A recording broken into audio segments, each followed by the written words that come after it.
Hello, welcome to White Birch Tarot and Astrology. This reading is for the new moon in Leo, and this is the 4th of August. And I think it's occurring like at 6:30 in the morning or 7:30 in the morning New York time. I think tomorrow. I mean, that's today actually because it's after midnight. So the 4th anyway of August. I'm time challenged. I don't know what's wrong with me, but well, I'll talk about that in a minute. I'm going to talk about the astrology briefly, but I wanted to read one quote. Now, seriously, here it is. I thought this reading would be really, really positive because I'll talk about what a new moon in Leo means, and we've got some good conjunctions or aspects going on, but I want to start with one quote. This is from a woman. I think she's an activist, and she's some kind of a scientist or something. I've heard her on the radio. Anyway, her name is Arundhati Roy. She's an Indian woman. And she said, "Another world is not only possible, she is on her way. On a quiet day, I can hear her breathing." Okay, and I apologize again for my voice. I still haven't gotten over my cold. But, okay, so here's the deal. So the new moon is happening basically in a few hours from now because it's 1:20 a.m. where I am. So in about 6 hours, we're going to have a new moon here in the U.S., so adjust for your time. It's in Leo. It is at 4 degrees of Leo. No, it isn't. This is the 4th. It's at 12 degrees of Leo. Pardon me. I have scatterhead tonight. I don't know what it is. I suspect that it's Mercury going retrograde, like sometime tomorrow. Mercury's at 4 degrees. That's what I was thinking of. Mercury's at 4 degrees Virgo. It goes back to 21 degrees of Leo. And then on the 29th of August, it starts moving forward again. And will, of course, then, re-enter Virgo. So right now it's at 4 degrees Virgo, and it's going retrograde like tomorrow. So I think that might be what's wrong. I don't know. But anyway, so we have this new moon in Leo, 12 degrees. It's in really good aspect to Mars and Jupiter, which are both in Gemini, and they're moving closer together, and I forget what day they conjunct. I had it written down somewhere. Where'd it go? I don't know.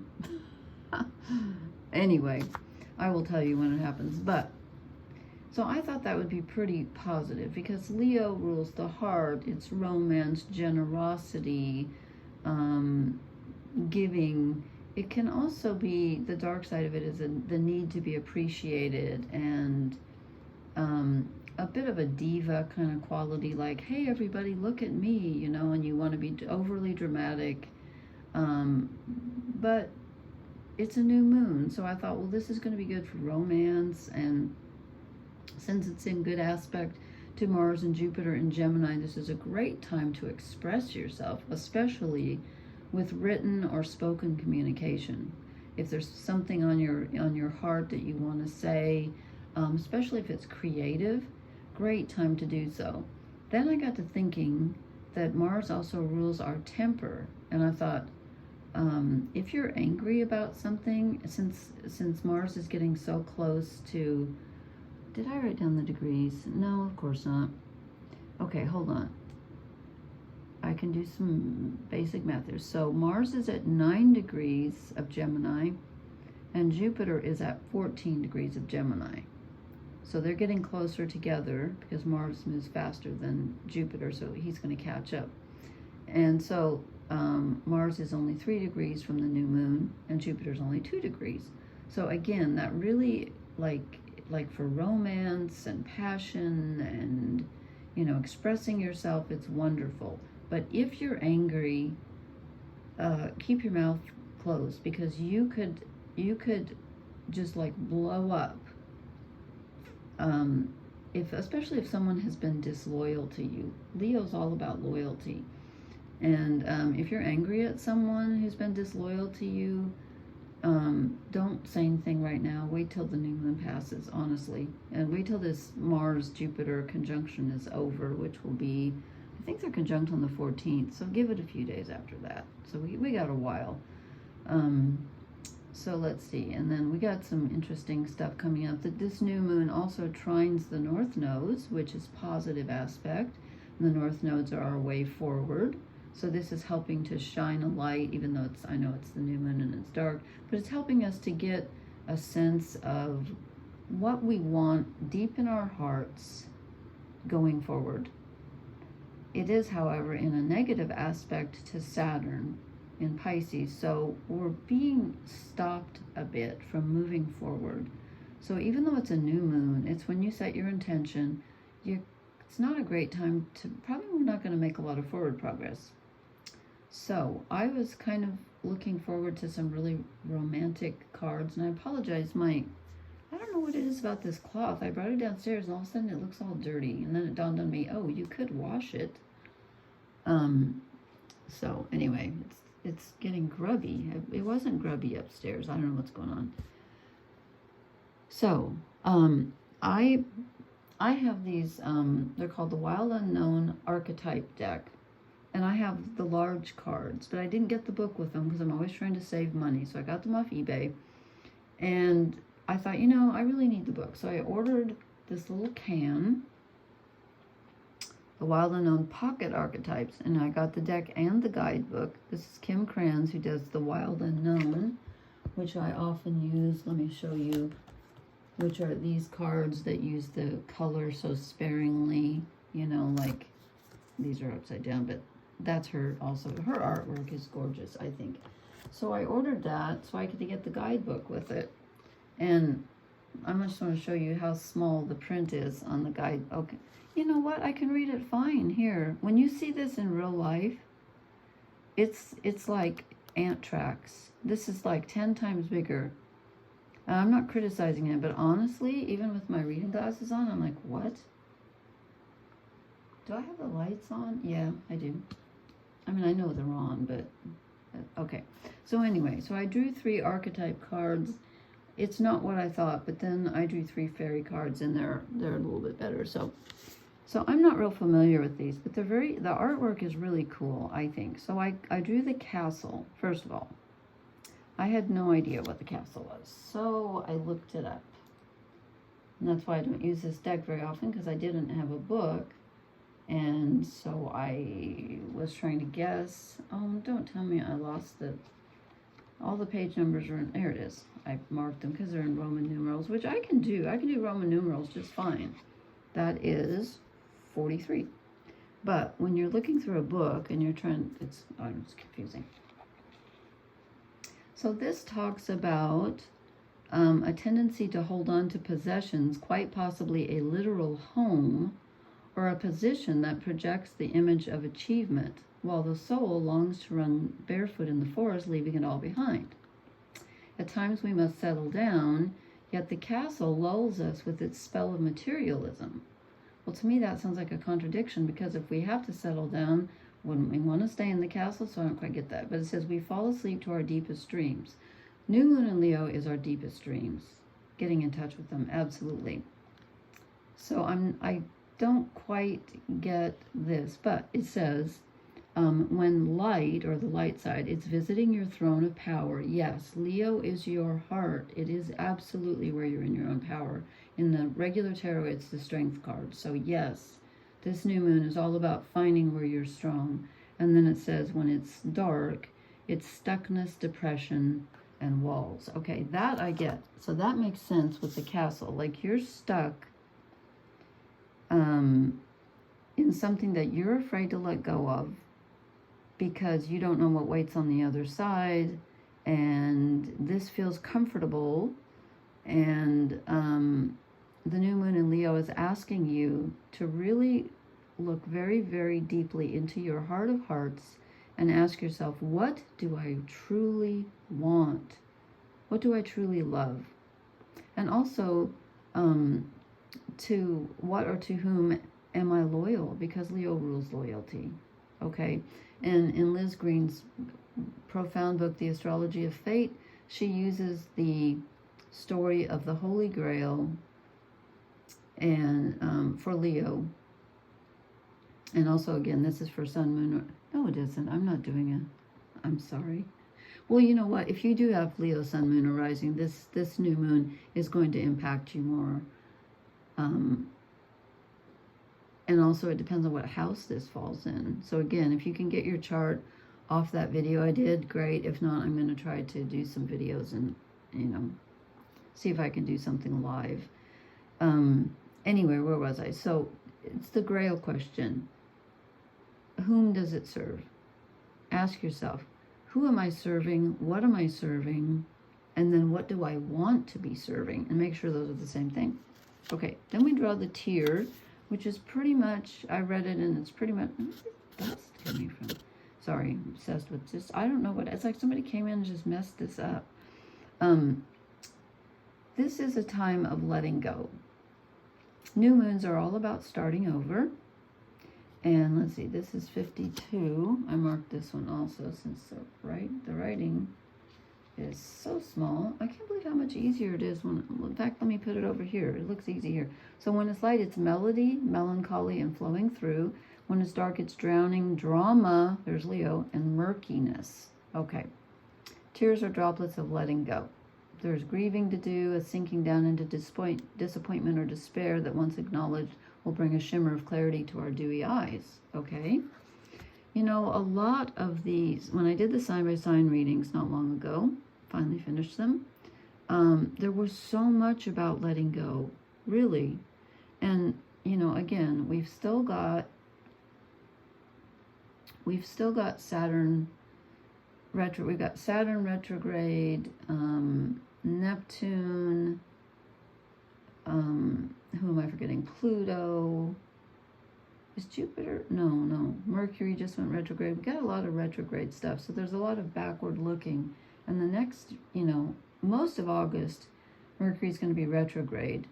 And as I already said, I think, excuse my voice, it's at 4 degrees of Virgo, and it goes back to 21 degrees of Leo, and then goes direct on the 29th of August. So basically August is Mercury retrograde. So you might be looking back and feeling kind of sad. And then I drew Kairos. I guess it goes this way because that's the eye. Got a lot of eyes tonight. We got 2 eyes. Okay. This is divine timing, and I will read it. Let's see. LXX. Okay, I have to think. 50, 60, 76. I think I marked it. It's so much easier to read on the screen. I have to remember that. In real life, it's absolutely minuscule. I'm not kidding. Okay, when it's light, it's alignment, ease, and decisions in action. When it's dark, it's fighting against time. And I think let's read this because we have Neptune and Saturn. Saturn rules time, going retrograde in Neptune or in Pisces. Oh, what's wrong with me? God, it's the Mercury thing. Okay, we have all had the experience of timelessness, of life beyond the ticking of the clock. It may be felt as time standing still, slow motion, or losing track of time on a walk or in a lovely conversation. This is known as mythic time, and it is the territory of Kairos. This card suggests there is a secondary time continuum that goes beyond any earthly clocks and schedules. Yes, I believe that. Within this nonlinear realm, we access divine timing. A single moment ripens with auspiciousness, and our actions change the trajectory of our whole life. Time becomes a living thing that watches over us and tells us precisely when to speak or act. When this card appears, it is all about patience and precision. No clock can guide you. Wait for the rush of inner knowing and not a moment longer. Okay, so we're into divine timing here. And with Saturn retrograde in Pisces, I can kind of see that. And again, Mercury's retrograde for the whole of this month. After I drew these, I was like, oh, come on, really? I wanted something fun for the new moon in Leo. I really did. So I drew 3 fairy cards, and I got the Queen of Hearth and Home, and we got her a while ago, and she's about making people feel welcome. There's another eye. Something to do with the eyes. Maybe it's true seeing with the heart. She has the ability to make people feel welcome. And it's interesting, we get the castle, and then we get home. So it's about finding out where your true home is, which, of course, to me is always with the people that you love. I mean, that's what makes a house a home, right? So Leo is generosity, so it's about making people feel welcome. Why she's holding a mask, I'm not quite sure. But she is giving us a glimpse of her true self. And Leo is your true self. And then I got the hidden one, okay? And this is something that can trip us up if we're not being, it's asking you to be 100% aware and conscious of what you're doing. And I would say what you're speaking, since we have Mars getting closer to Jupiter in Gemini, and Gemini is all about communication. Watch what you say, for Pete's sake, really, truly. You could trip yourself up. And also, someone could be pulling something over on you. I've been getting that feeling lately. I don't see, of course I didn't draw the regular cards, so of course we couldn't get the Seven of Wands, or the Seven of Swords, but I just feel that. Okay, finally, here's some romantic energy. Yay, the Maiden. This is perfect there's the new moon. This is the new moon in Leo. This is the positive aspect. This is romantic possibility. In fact, I've got stuff all over here. Let me read you, because she puts it so beautifully. Or not she, but they. This is Brian and Wendy Frood, the Heart of the Fairy Oracle, which is out of print and was vastly expensive. Anyway, it says, I don't know why I keep saying she, it says the Maiden. When the Maiden appears, take the time to remember how you felt when you first fell in love. You can't go back, but you can remember and take some of that wonder and sense of endless possibility with you on your continuing journey. Okay, that is the positive side to new moon in Leo.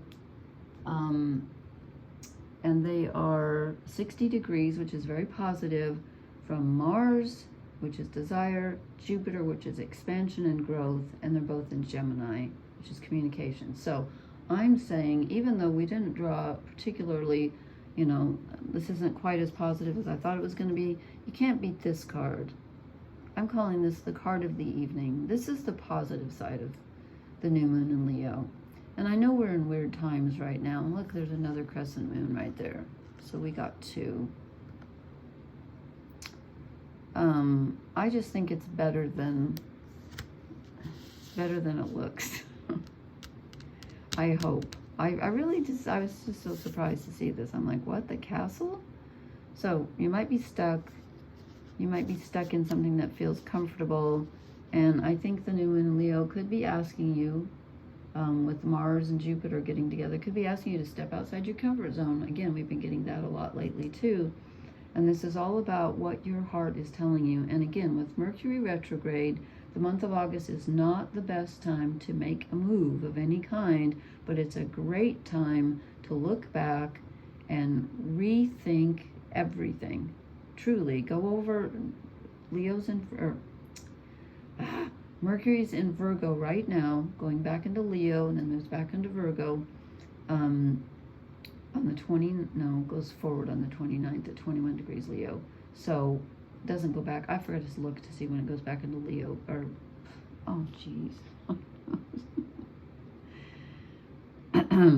Mercury is in Virgo right now.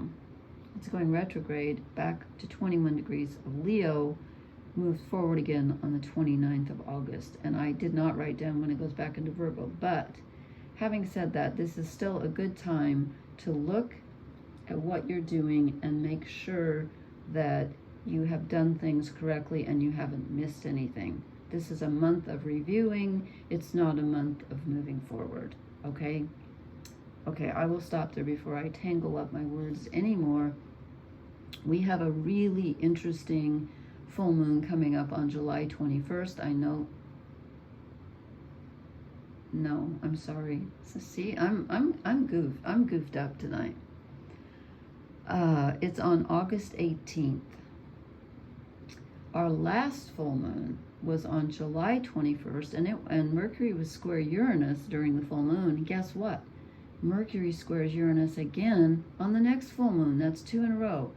That is really strange. I will talk about that next time. That is really strange. No wonder I can't think straight. See, it's not my fault. Anyway, I hope that this is a beautiful new moon for you, and I hope you get the maiden energy and the Queen of Hearth and Home rather than the hidden one. And being stuck in the castle and all that. So anyway, I'm blabbing on, and I said I was going to stop. So please hit the like, share, and subscribe buttons. Please leave me a comment. I love to read them. And blessings, everyone. Good night.